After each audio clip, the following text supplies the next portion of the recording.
everyone. We're so glad that you are joining us for the Business and Leaders Luncheon. Sorry we're back to Zoom today, but circumstances, as you know, things come and go in the world that we're in. And unfortunately, this is another one of those left, right, start, stop, pivot, etc. or situations. So I want to let you know, I'm Lynn Snodgrass. I'm the CEO of the best doggone chamber in the Pacific Northwest, and I love my job.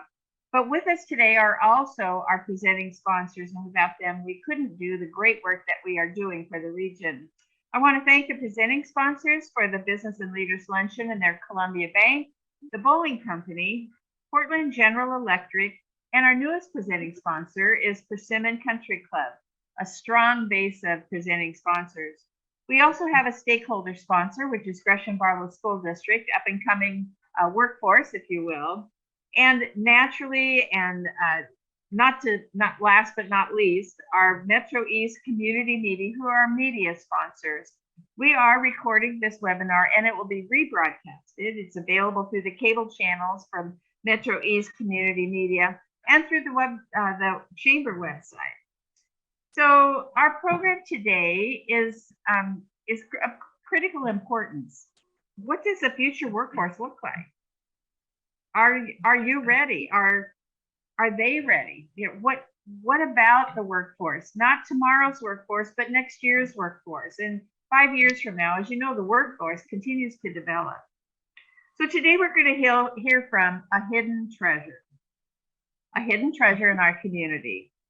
By that, I mean the Business Development Department at Mount Hood Community College. So that might be their exact name, but you understand what business development means.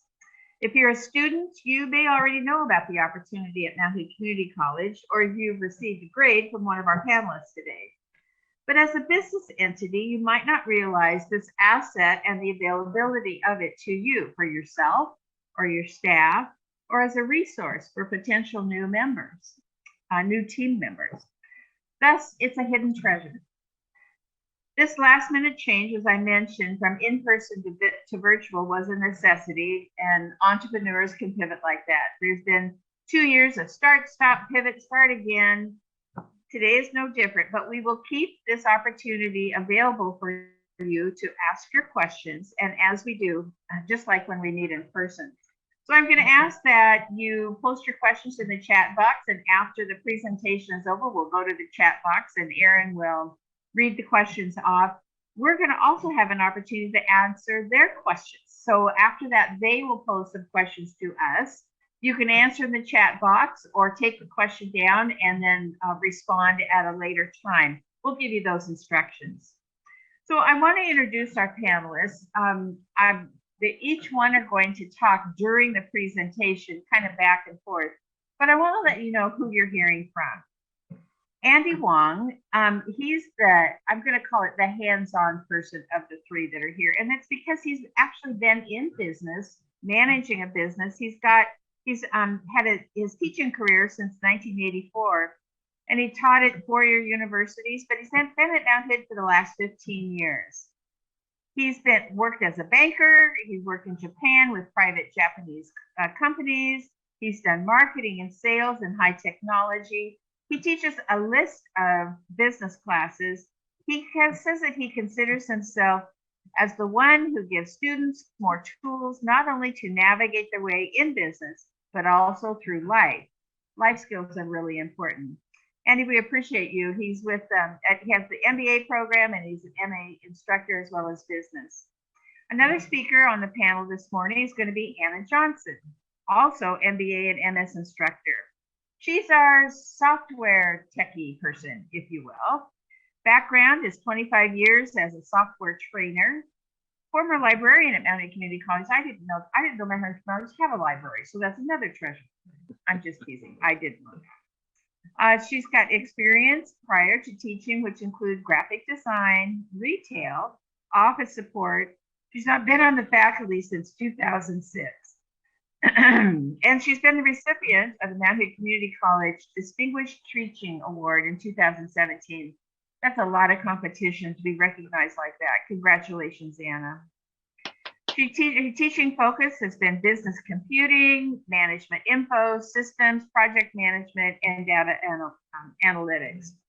And every company needs all of those, whether you're a one-person company or a multi-team members.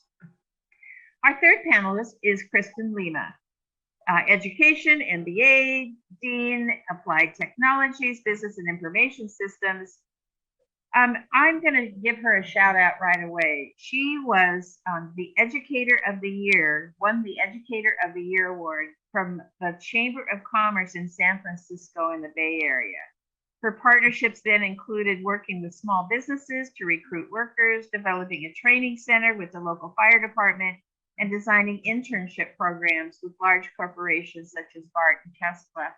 To win an award from a chamber, again, it's an honor to win an award from a chamber, but especially from a large chamber like San Francisco. Congratulations. She's been in education for over 25 years, and she's served in many capacities, from high school, training other educators in technology and administration, elementary, secondary, and college. So she's been there, done that. And with that, Kristin, I believe you're the one that's going to start us off. So don't forget, put your questions in the chat box, and we'll get to them after their presentation is fulfilled. Okay, Kristin, it's all yours. Well, thank you, Lynn. That was an amazing introduction. I'm honored for all your kind words about us and about Mount Hood Community College. We are very honored and pleased to be here. And I want you to know that today we're talking a lot about our programs in education.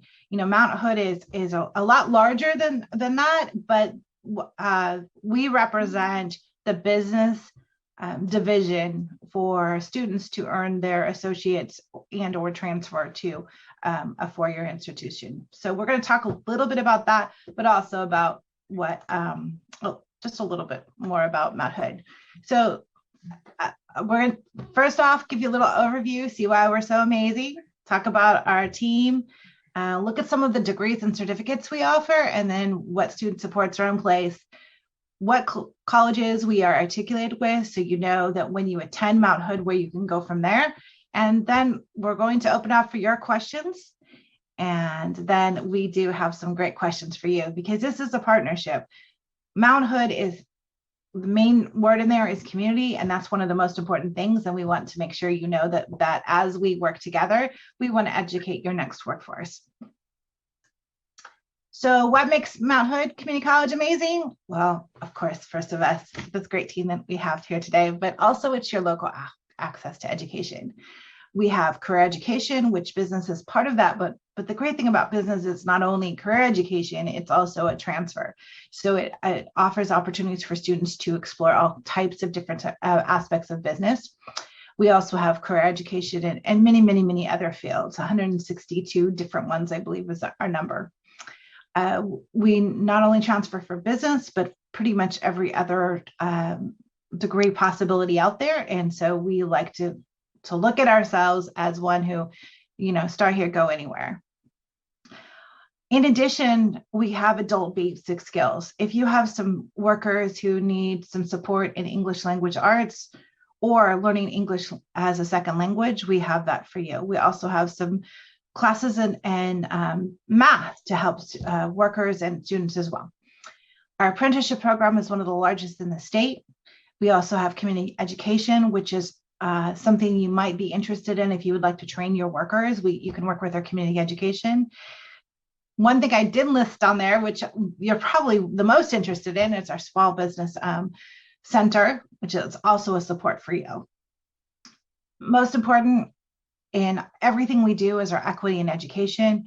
We want to educate the students who live in our community, which is a very diverse population, and so that you have workers to be able to hire as well. So our team, as you've already been introduced to Andy and Anna, we have two others, Amber Lamadrid and Stephen Conrad, who are both full-time instructors. We have several part-time instructors who are with our team as well. In addition, we have an instructional administrative coordinator. Her name is Darcy Huarca. She takes care of all of us. We could not do our jobs without her. And then you see that third box, we're recruiting for new members of our team. It could be you. because the most important thing about our program is that we have working professionals who decide that they would like to educate the next generation. And the only way that we can do that is having those conversations with chambers, with our business communities, with anyone who wants to listen. In fact, everywhere I go, I recruit for Mount Hood. That's part of what I do. And when you see me, you see Mount Hood. And that's because we want you to be part of our team. As I said in the beginning, we're a community. We want to be part of the community and give that back out to you. So we're going to talk a little bit more about our program so you understand why that could be you, and also what we can offer for students and also for workers already in the field. I'm going to pass this over to Anna. Thanks, Kristin. Hi, everyone.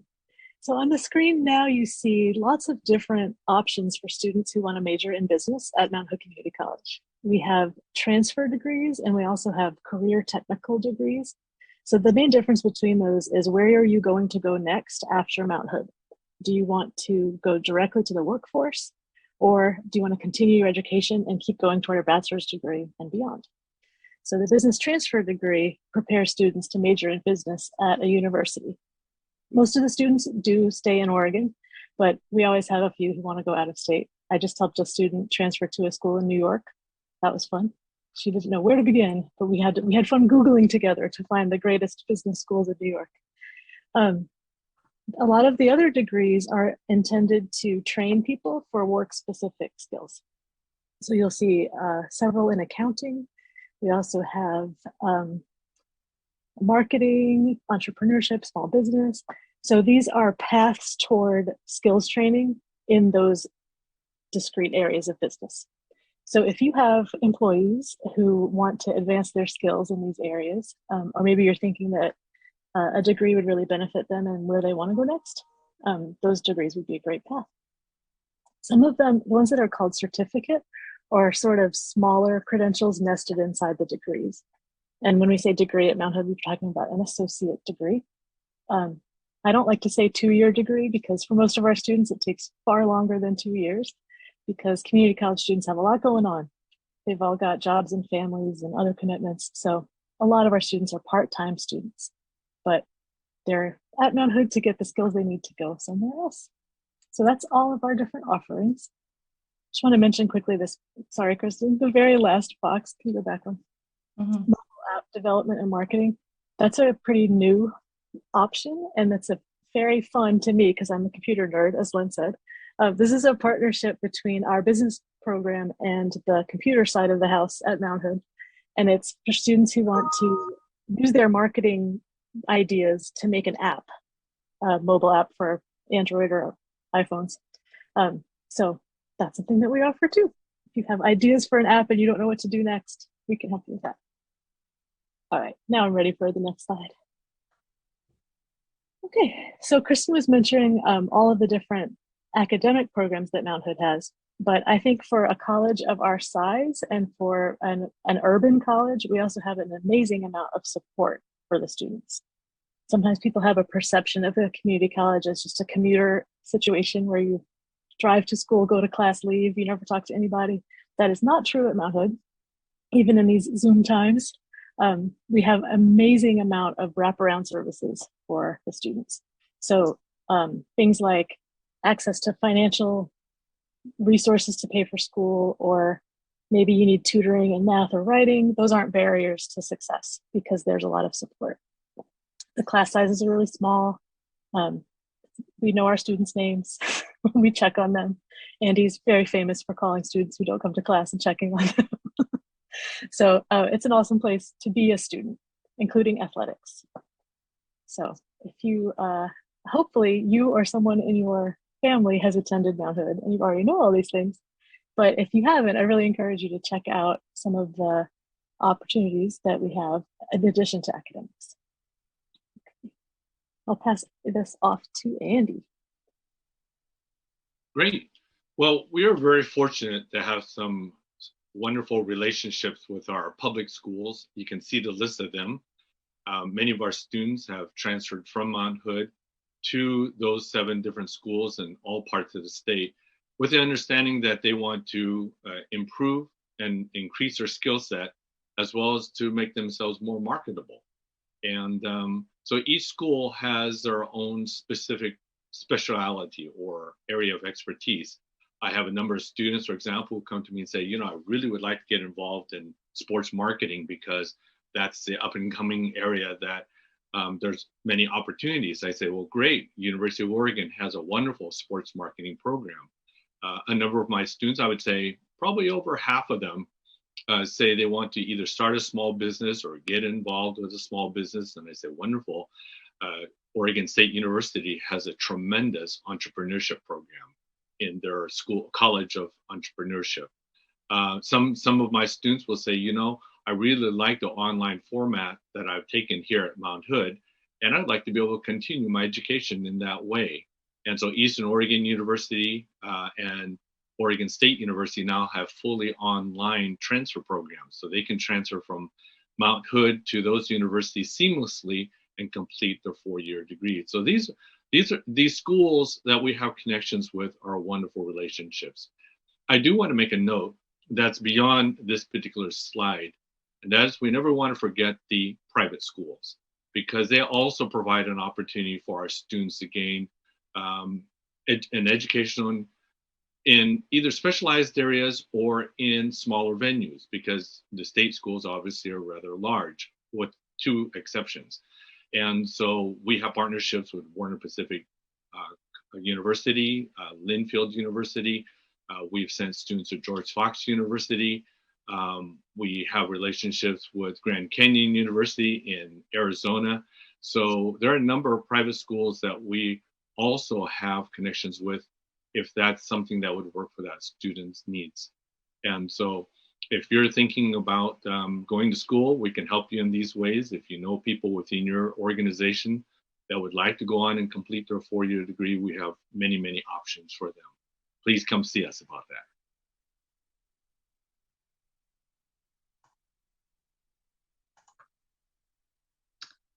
So we'd really like to open this up as what we had originally thought of, that we would be in person and we'd be able to answer all of your questions. So we will be taking questions in the chat. If you have any questions for us about our programs, about our services, about student life, and or about any other Mount Hood Community College programs, we'd be happy to do that now. And then we're going to turn it around and ask you some questions as well. Erin, were there any questions yet in the chat box? If not, I have one to get things started. Yes, there is one. So one of the questions is that with the pandemic, a lot of things have moved virtually, which is great for some students, but not so great for other, learning capacities. What is the outlook for moving back to in-person or a hybrid, or do you guys know anything about that at this point? We were expecting that question for sure.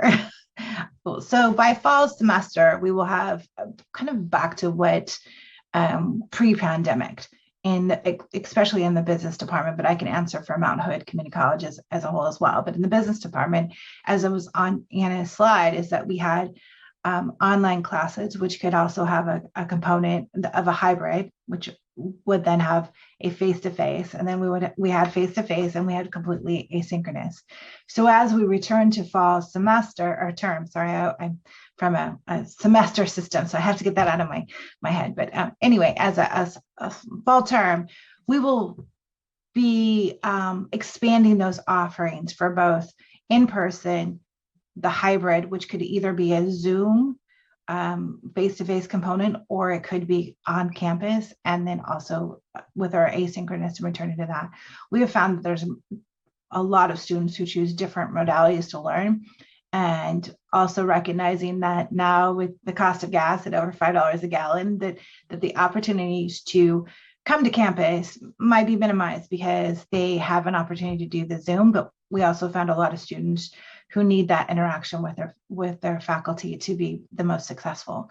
So definitely in the business division, we will have all 3 of those opportunities. And I want to give Anna or Andy some response to that. And then I will talk about Mount Hood in general. Thanks, Kristin. I think that we can't put the genie back in the bottle, that most classes are possible online. And we've mentioned that I teach a lot of software-based computer classes, and they used to be on campus once a week. And then so we would talk for about 45 minutes, and then they would go do their PowerPoints and Excel assignments, right? And I've actually realized that in the before times, pre-pandemic, I was kind of wasting those students' time in some ways, making them come to school once a week, because who wants to sit and talk to each other about Excel? Come on. So there are some classes where online completely is actually better for the students, and they're really grateful that they have that chance. So I think going forward, my personal practice is going to be to offer both as much as possible, right?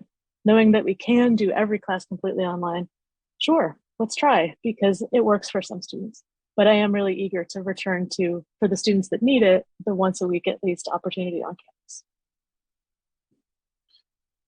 I'll speak to a specific class, and that's our BA 101 Introduction to Business class. That's kind of our bread and butter class to get students introduced to the business program, get a sense of what they might look forward to as they progress through the program. And we will be teaching those classes in either a face-to-face or a Zoom-based course, primarily. We will have an online option, but we really want to get students an introduction to not only the topic, but also an introduction to the faculty. And I think that personal connection is going to be very important as the student progresses, so that when they do have a fully online class, they're familiar with the campus, they're familiar with the teachers, and also familiar with the system that we're using in delivering our courses in person, so they can have a personalized entry to the program. And then if they choose, they can move to more online courses, but they've actually seen who we are, where we are located. It's a surprising number of students in the past 2 years who will graduate from Mount Hood without ever stepping a foot or 2 feet on the campus. Mm-hmm. So we're committed to making sure that people know we actually are a physical school too, not just an online school. So as far as the rest of the college, all of career education has been on campus since probably July or summer session of 2020, because it's pretty hard to teach welding without actually welding. And so that's one of those areas that they all came back to campus and have had all of their courses face-to-face, as well as like nursing. We've expanded a lot in our art program to be face-to-face currently, again, because it's pretty hard to create ceramics when you don't actually have a will to do that. So when you think about the areas of instruction that require touching something, then we have been open, and there will be hopefully 50% or more on campus in the fall for students who choose to learn in that modality and return to face-to-face. We recognize that success really is dependent on the interaction with our faculty. They're amazing, and they are so caring about our students that they make the difference. And so as many opportunities we can to have that interaction is what we're planning to do. And I hope that answered the question kind of for the big picture, but also specifically for business. Erin, do you have another question? Yes, another question. Since you mentioned you had a student who transferred to New York, I'm curious, what is roughly the percentage of students who stay within the state to further their education? I'll tackle. Do you want to handle it? You want me to tackle that one, Anna? Either one of you. I'm relatively new. I've only been here a few months, so when I kind of defer to it's because they have way more experience in the state of Oregon. Well, to give you a perspective, when students come to our program, we typically would inquire what they plan to do going forward. And a very typical question I ask my students is, are you planning to move on from Mount Hood to a 4-year college or university?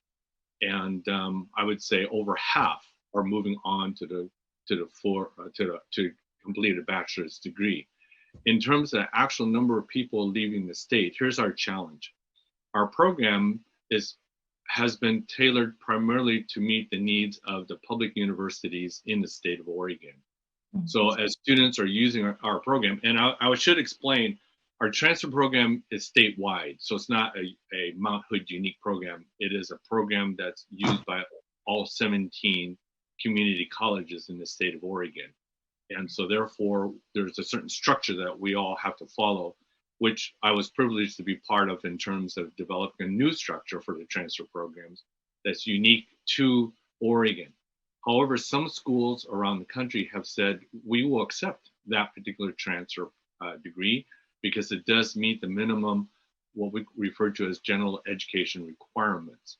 However, the bigger challenge for students going farther away than, say, Washington and California is that the receiving school gets to pick and choose what they want out of your transcript. Whereas if I go from Mount Hood to Portland State, they'll take it lock, stock, and barrel. Whereas if a student transfers to, say, University of Colorado will make determinations of what credits or what courses will transfer. And so the students kind of left at the mercy of the receiving school. Quite frankly, most of our students are district students, and many of them like being in Gresham or the Gresham area, so that their prospect of going far away to complete their four-year degree is not necessarily top of mind for most of them. There are a few, I would say somewhere between 5 and 10, well, maybe not even 10%. But I'd say it's less than 10%, to be more specific to your question, will actually leave the state of Oregon to go to school. That's not including students who are going to complete their program online, because there are a number of schools across the country that you don't have to leave home to finish your four-year degree. So I'm not sure where that actually would fit into the mix, but I'd say less than 10% actually leave the state of Oregon. Wow. Okay. Thank you. Lynn, I know you had a question. I actually have two questions, and they're geared from a business perspective. I don't want you to give your email addresses and phone, but how would a business best connect with you in the department? What's it look like? Do you go on the website? Do you stop at the campus? Do you write you a letter? What's the best way to get a hold of you collectively or individually? Actually, our emails are public knowledge, so it's okay to share them because we work for a public institution, and so we're quite used to our emails being shared out. Just kind of saying that to begin with. So you're more than welcome to that. It's actually on slide 13 of our deck. Yes. Okay. Slide You'll 13. see that soon. Yes. Our colleague Stephen Conrad, who's not able to be with us today, but plans to attend other chamber events. He leads our internship program. And all of our students are required to do an internship at the end of their time at Mount Hood. And Steve is always looking for new partners because the students are expected to find their own placement, but they often have no idea where to begin. And so Steve would love to have a big list of Gresham businesses that are eager to connect with the college. And so he would be a great contact for that if you wanted to get more involved. Well, as you know, businesses obviously don't have a lot of time when they're thinking about it. They want to get it done right then because the customer's going to walk in the door. You're going to have to sign checks, or it's time to clean the bathroom, whatever the case is. So oftentimes it's nice to be able to email and then come back and get it, knowing that you would respond to the email, not necessarily Monday, Wednesday, Friday from 8 to 9, but at any point in time. But the reason I asked that question is because of my next question. We often in our businesses have a particular need that needs to be addressed. Maybe 3 or 4 staff members need an upgrade in something. And oftentimes those classes are offered by the vendor of whatever the piece of equipment is or whatever. But is it possible for a business to reach out to you, Anna or Kristin or Andy, and say, I have 4 employees that need X. I'm willing to enroll my student in your class if you could take some time to teach them Y. Not WHY, but teach them the letter Y. So is there the ability for you to change the format of your instruction to create something more specific for a group of individuals in an industry or in a solo business? Would you like me to tackle that one?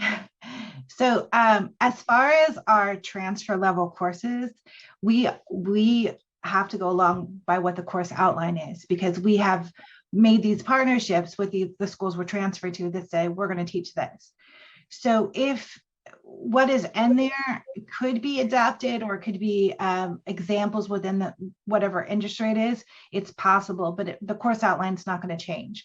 Where you can go and have that kind of support is through our community education program, where they are the ones who can design it for you. You can start with any of us. Like for me, I work with applied technology, and definitely we do a lot of training for that. So for example, if you have a manufacturing and you need some training on a CNC that's specific that we have it, we can support with that. It just depends. If you need Excel training, that's community ed. So in that answer, yes, we can possibly help you. So more than welcome to email me, and I will send it to whoever it is on campus who can answer that question for that specific skill set you're looking for. That's really important, because some of them are in the business type, any of the different aspects of business. But if they're somewhere else, then we would definitely have another one. There are a lot of different programs, and of course, there are different leadership for each of them under a big umbrella. So pretty much anything you can dream of, we possibly could help you if you have in professional development. It's just a matter of putting the right people in the right room at the right time. And I think Mount Hood is very flexible and also willing to support a community in any way. So ask the question, I guess, is the first thing. You probably have your course instruction online so that people could see we're going to attack this and this in the 9 weeks or 12 weeks. But if you're only going to do 2 classes in an Excel spreadsheet, that might not be conducive to what the business needs would be for that particular. So some of that is a little bit hard to digest. Andy, I interrupted you. I'm sorry. No, that's okay.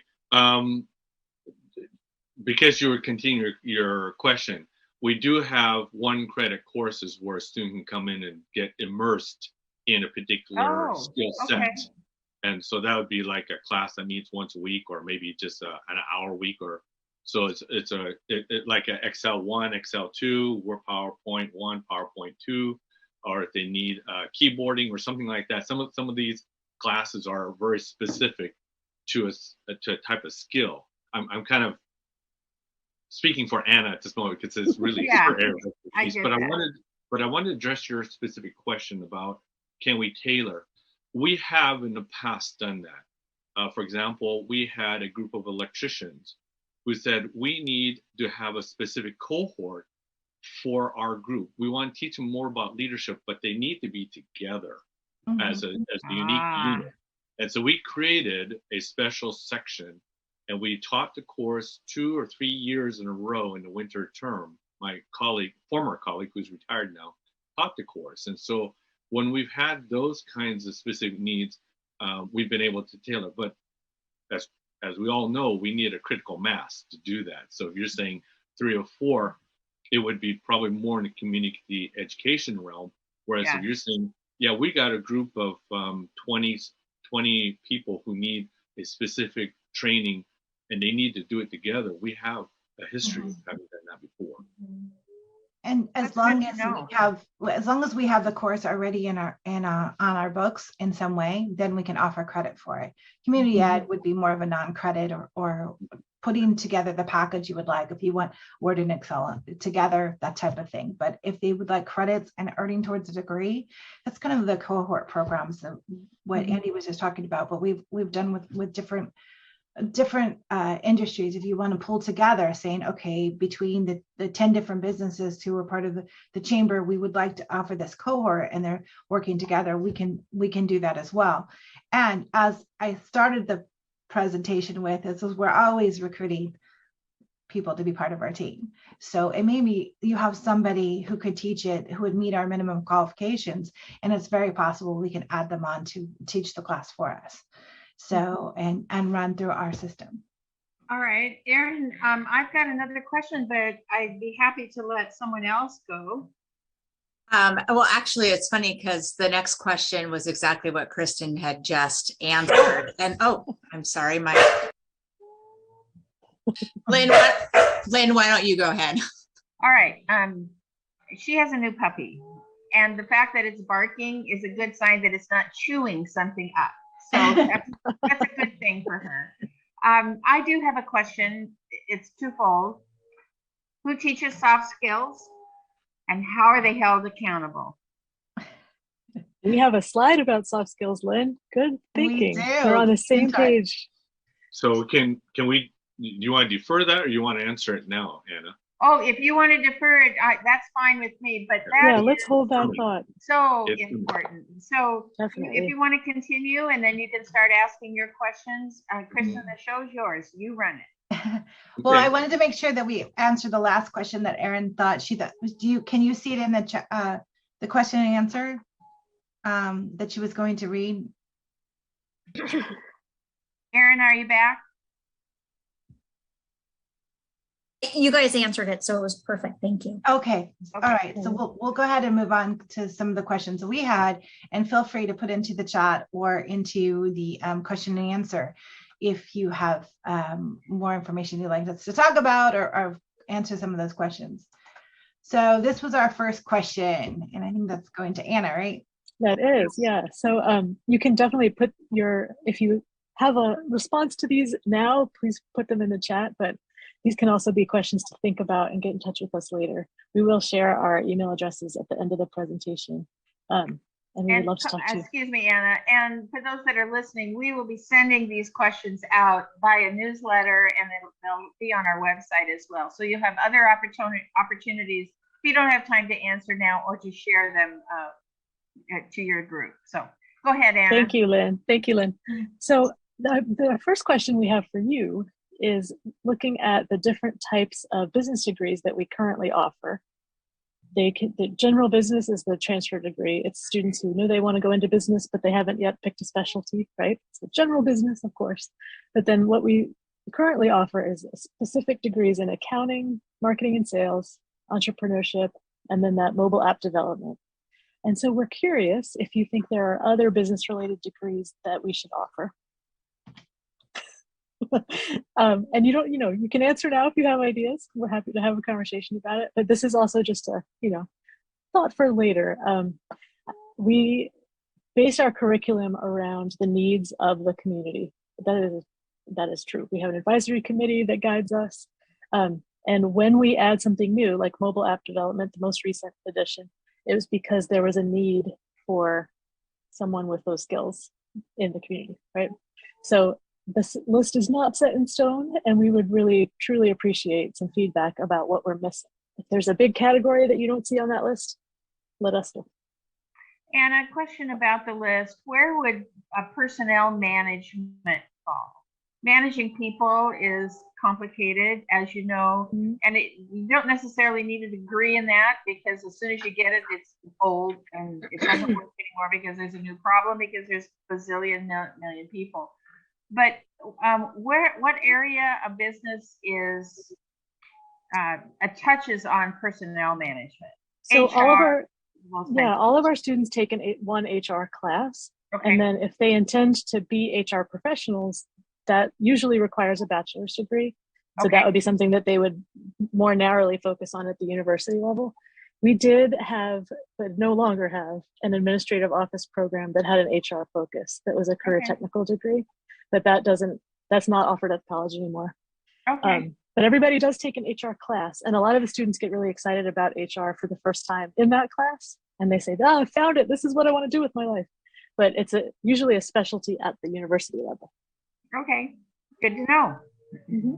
I have a question in response to your questions about what you should offer or what can you offer. The question came up of a lot of the people who are on this call today are business professionals working full-time, entrepreneurs, what have you.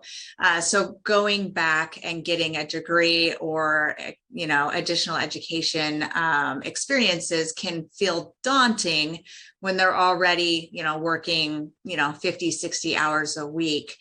Does Mount Hood Community College offer an opportunity for people who are working full-time? I know that's generally what a community college kind of caters to, is the community, working around schedules and things like that. But what opportunities do small business owners or people who might be looking to make a career change have as far as attending your programs to work around their own schedules? Okay, I'll take this one too. Okay. This is my slide. I'll keep talking. So, Erin, it's 18 years now that I've been at the college. I started part-time in 2004. We have tried several times to have evening and weekend offerings, and everyone was all excited about it. And then the sections didn't fill. We get 2 students, 3 students. So it's hard to know if you build it, they will come or not, right? So that's one thing that's good that's come out of the last 2 years, I think, is that it is very possible now to work full-time and still find all of the courses in the degree or certificate that you're seeking as online offerings. And as Kristin mentioned, online sometimes means completely asynchronous, where you log in whenever you can during the week and do the homework by Saturday night kind of thing. But online can also mean maybe a weekly Zoom class, and those are sometimes offered at night. So it's more flexible than it once was. There was a time in recent memory where if you wanted a degree, you had to come to class at 10 o'clock on Tuesday. And if you couldn't make it, too bad for you.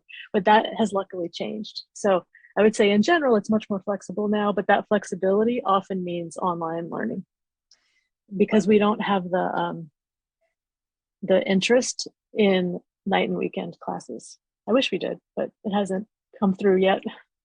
But as we're planning out now with the differences with COVID and the pandemic, all of that has happened, is if somebody is interested, it is in a rotation.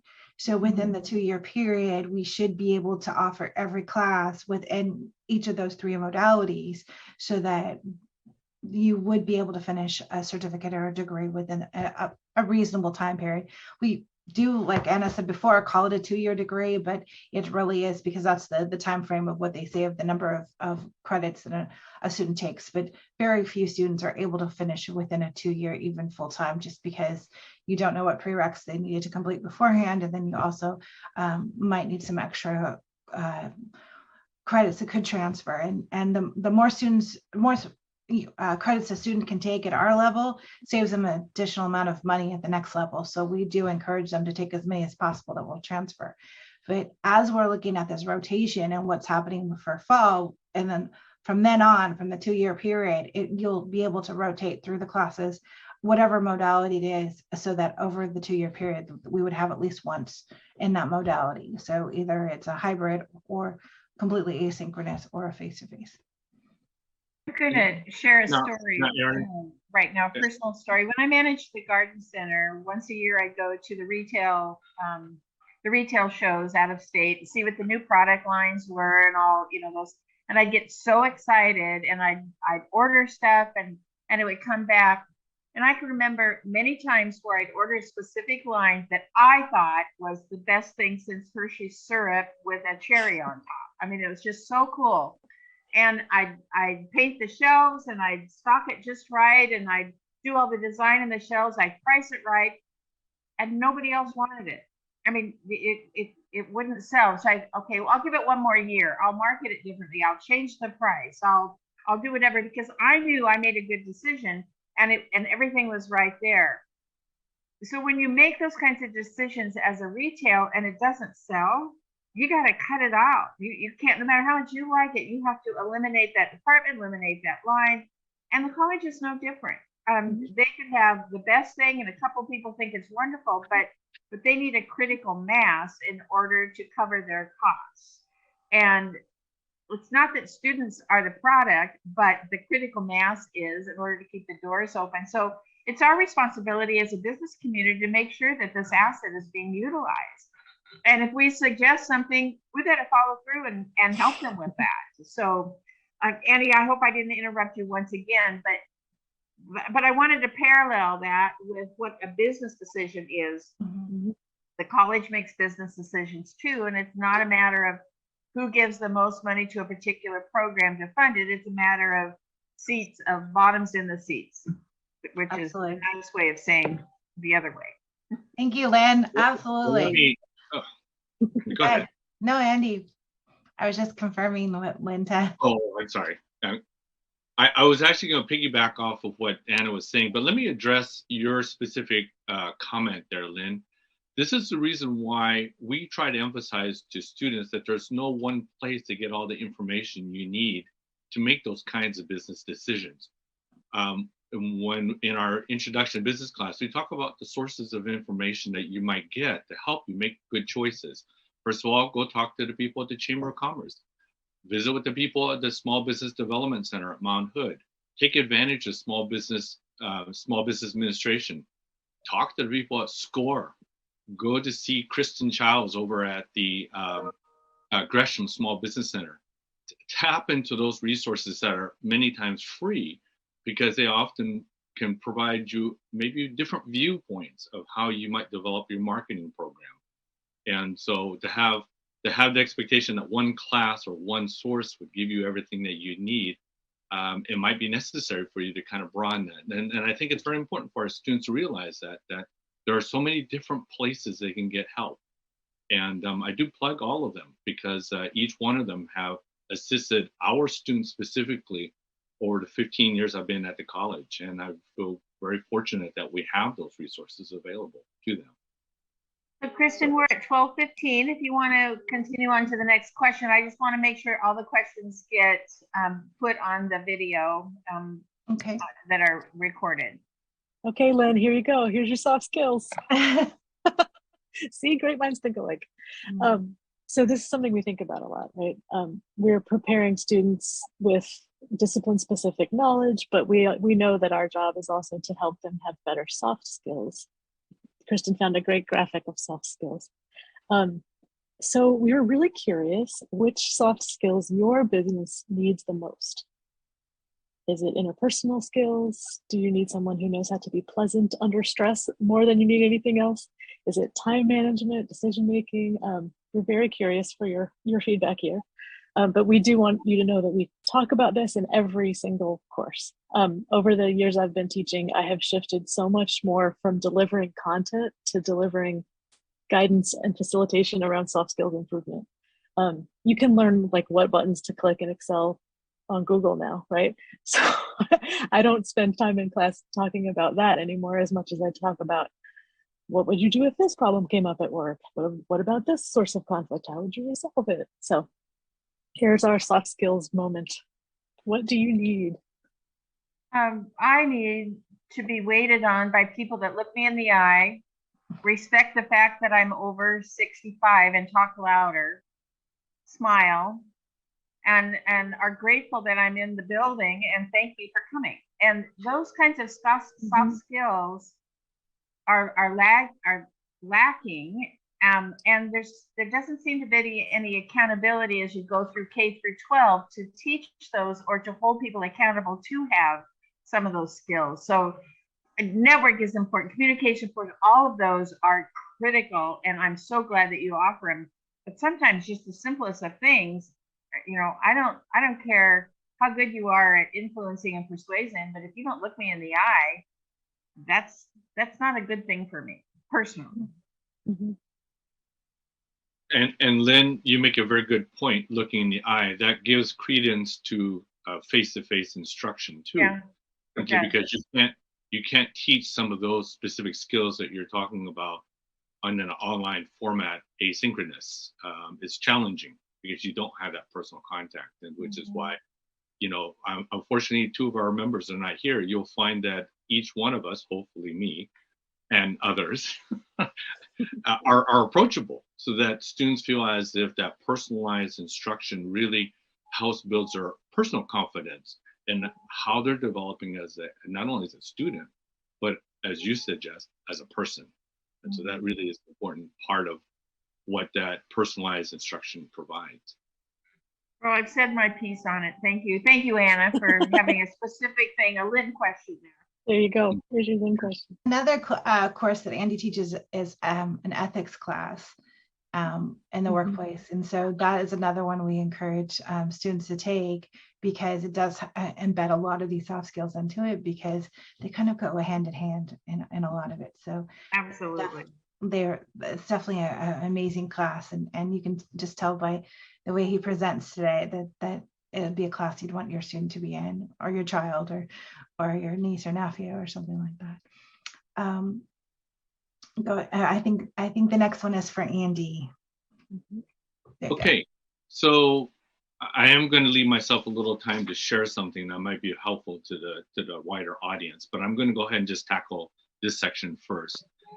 Each one of our students are through the Mount Hood degrees, not the transfer program, but through the Mount Hood degrees, are required to complete an internship, mainly because we want them to do two things. One, utilize the skills that they're learning and see how it works in the professional environment. But number two, to provide some assistance to you as a business owner. And so what we would like to do is ask you, as you look at your activities and processes and procedures, where do you think you could use somebody to provide you some help with that? For example, do you need someone to help you evaluate your operations? In other words, take it from beginning to end and have a good look at how you're doing things and if it makes sense, if it's in the right order. Or maybe perhaps you might need a student or someone to come in and have a look at some of your financials to see if you've got it lined up, because many of us, as you well know, have kind of learned by the seat of our pants. Go as you go, learn as you go, and it might be helpful to have another pair of eyes, be able to see some of the things that you're working with, and be able to provide you some input on what you might do the same and what you might change. And so those are things we have. So I guess really what it comes down to is, where could you benefit from having someone be in your organization?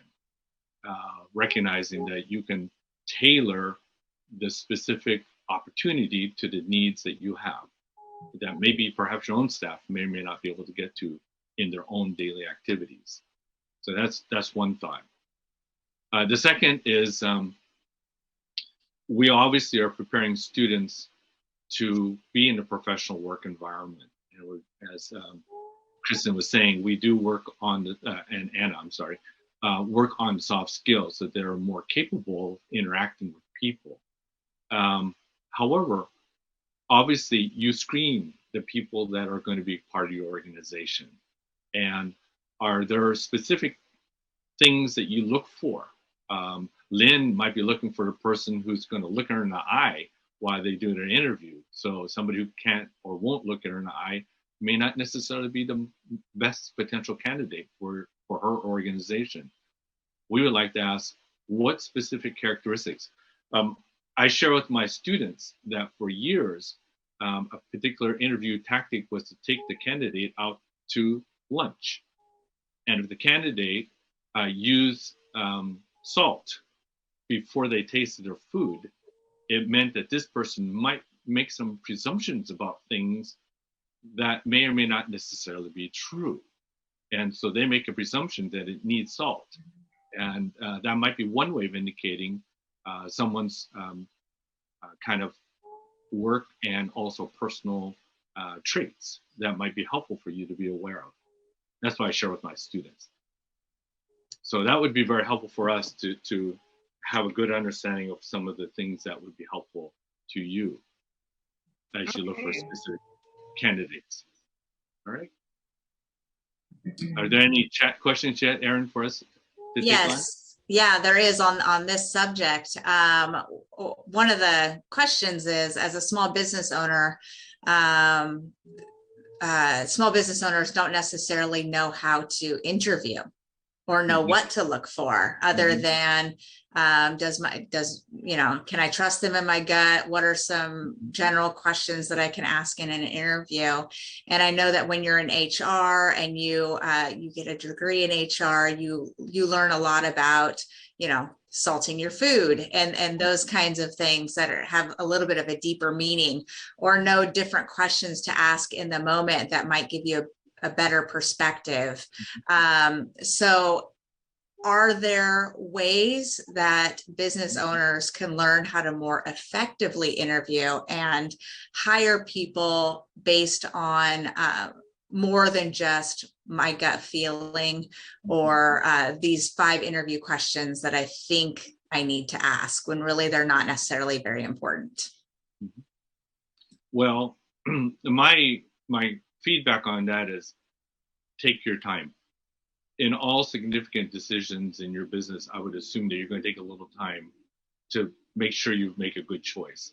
So that's a big challenge for small business owners. We're kind of pushed to the edge to have to get things done now, and we have deadlines we have to meet, and sometimes those pressing timelines also affect our ability to make decisions on personnel.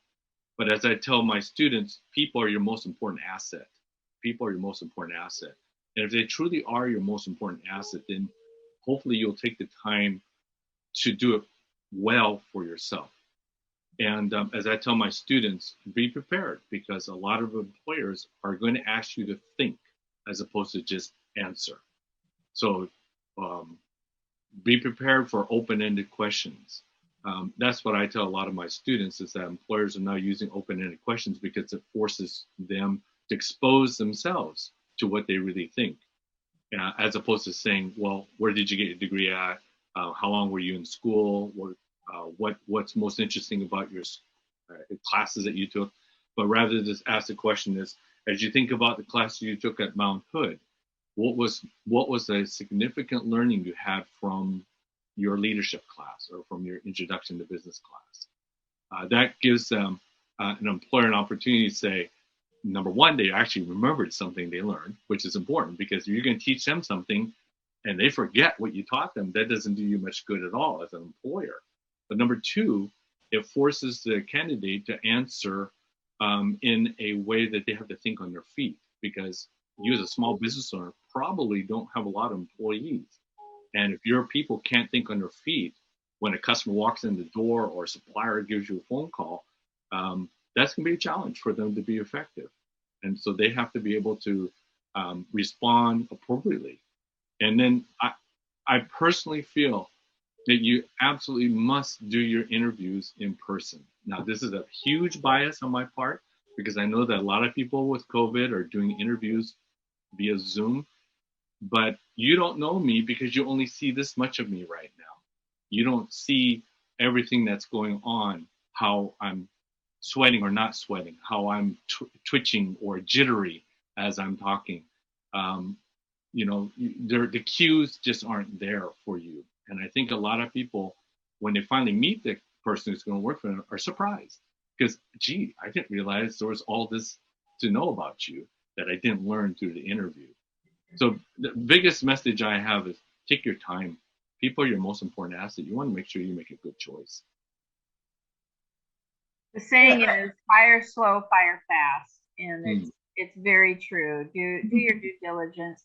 Another thing that is complicated, and I've heard it several times during the CEO search that I'm doing right now, is the comparison. When you're trying to fill the shoes of somebody else, somebody left for whatever the reason is, we have a tendency as individuals to compare immediately rather than to look at them with fresh new eyes and understand them. So it takes some practice. There's no perfect way of interviewing. There's no perfect candidate. There's no perfect way to hire. I mean, you just need to have practice and faith. Faith meaning I did the best I can, and the person's doing the best they can, and we're going to move on. So speaking of moving on, was those all of your questions, Kristin, or? We have 2 more. We have a few more, but I think we've got pretty much ideas out there, being sensitive to time. But I do have one thing I want to share with your members, Lynn, that might be helpful. And it's related all the way back to the degrees we offer and the modalities we offered in. So if you mind giving me a couple minutes, I'd like to share this idea. It's your time, you bet. I have many students who come to me who say, I'm later in my life and I really don't have time to go back and earn an associate's degree, much less a bachelor's. What can I do? Well, one of the things that I want you to be aware of, and many of you may already be aware of, is something called a degree completion program. We have a number of students who have completed somewhere in their past an associate's degree of whatever. And so they say, in order to get to the university, I got to go back to school at Mount Hood and get on my general education. Well, if you have a associate's degree and work experience, there are universities that will allow you to join their cohort program. For example, Linfield University, George Fox University, Warner Pacific University, all have degree completion programs. Well, they'll take your associate's degree, regardless of what it's in, doesn't have to be in business, and match it up with your work experience. So you'll write a document itemizing the things you've done, everything from being a parent to your work experiences to your things that you've done on your own, and they'll pair it together. And what they'll do, if they accept you into the program, is put you on a cohort where you meet for one night a week, 15 to 18 months, depending on the school. And at the end of that, you will have a bachelor's degree. That might be an avenue that your members might be interested in pursuing, because a number of my students who come back say, you mean if I just finish my associate's degree of anything here at Mount Hood, I can move on to the bachelor's degree and go one night a week for 15, 18 months? I say, absolutely. And there are employers I'm aware of who will actually pay for your program because they know that you're not going to be spending 4 years trying to complete your bachelor's degree or 2 or 4 years to complete your associate's degree, but you're going to get it done in the next 15 to 18 months. So I've had a number of students go to those programs. Not every school calls it a degree completion program, but it could be called adult completion programs or something like that. I was fortunate in 1986 to be at George Fox College when we launched the whole thing in the state of Oregon.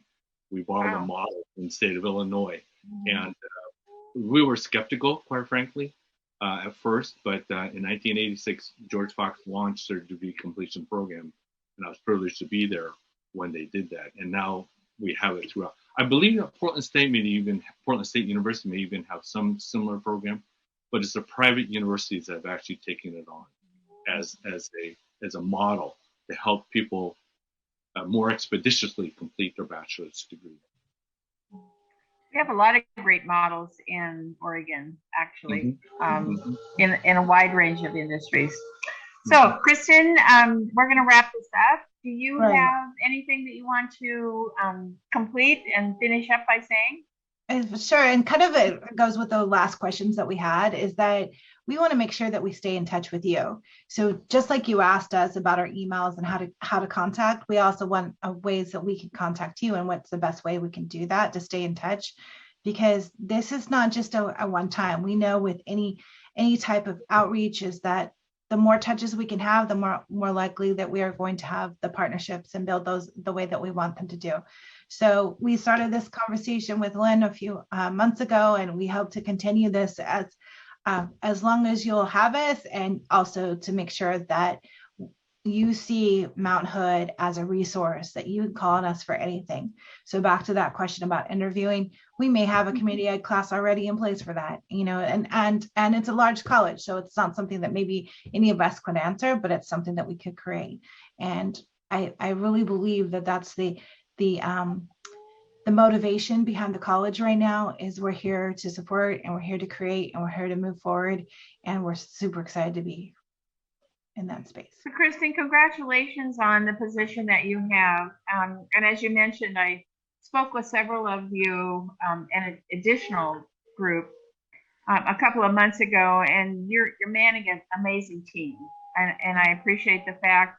So let's not keep this treasure hidden any longer. This is This is something we need to brag about. This is something we need to utilize. Remember that critical mass, that department. If we don't sell the product line, we're not going to get to reorg. So let's make sure that that partnership is strong and do what we can to inform ourselves as business owners, but also to help program continue to develop and fine tune. So, Erin, if there's nothing else, I'm going to conclude with my thank yous to our sponsors. One last chance, Erin. Nope, that's everything. Thank you. There we go. Okay, just as a reminder, we're going to send this out. Keith at MetroEast Web Academy, MetroEast Community Media needs to do his twinking to make sure everything is really right.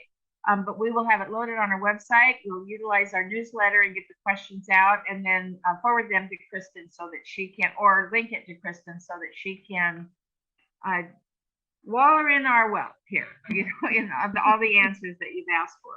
So I want to thank our sponsors again. Welcome to Persimmon Country Club. They're a newer member. Columbia Bank, Portland General Electric, the Boeing Company, they are presenting sponsors, Gresham Barlow School District, and MetroEast Community Media. A couple of points, and I hope that maybe some of you can participate in this, Kristin, Anna, and Andy. That the summit is March 31st. It's our business summit. You'll spend 4 hours together in a room in Gresham with Mike Hourigan. He is a returning speaker. We brought him back from North Carolina. We had him here a couple of years ago talking about millennials. Fabulous speaker, makes everything relevant. Good opportunity to meet other businesses, other business team members. But the wealth that you're going to get, and he has a sense of humor or he wouldn't be coming, because I don't like boring speakers. I don't need a whole bunch of information. I need humor. And then I'll absorb the information better. So he has great insight. The topic is unmasking change. He has an amazing speaking format to talk about change in the workforce, and we're going to unmask it literally and figuratively on March 31st. You can go to the website and sign up. Please don't miss it, and bring a team member, bring a wife, bring a friend, bring a student. It's a great opportunity to get in touch with a student. There is a cost, it's not free, but it's great breakfast. So there you go. And next month, our Business and Leaders Luncheon is scheduled to have 3 candidates running for Multnomah County Sheriff. We don't endorse in the primary, the chamber doesn't endorse, but we do try to give opportunities for candidates to have a broader audience and get their message out. The Sheriff's Department is a critical element for the Pacific Northwest and for East County. The experience, the philosophical differences, management techniques, all of that will be revealed at the luncheon on April 29th. That's a Tuesday, back at Persimmon, fingers crossed. So sign up early for that. That being said, I don't see any urgency on anybody's face, so I'm going to thank all of you for coming. Have a great rest of your week. And I want to add one more thing. If you'd like to sponsor a student for that summit, we'll find the student for you if you don't have one. Ah, great. Okay. Well, students don't have any money, wonderful so opportunity. Thank you, Kristin. Good. If you have anyone in mind, I mean, if you would like to do that, we will help in doing that. Okay, Erin's a perfect person to hear that because she's managing all of that. So good timing, Kristin. Okay. Okay, so have a great rest of your week. Go forth, make a profit, and teach those kids. Talk to you later. Thank you. Bye, everyone.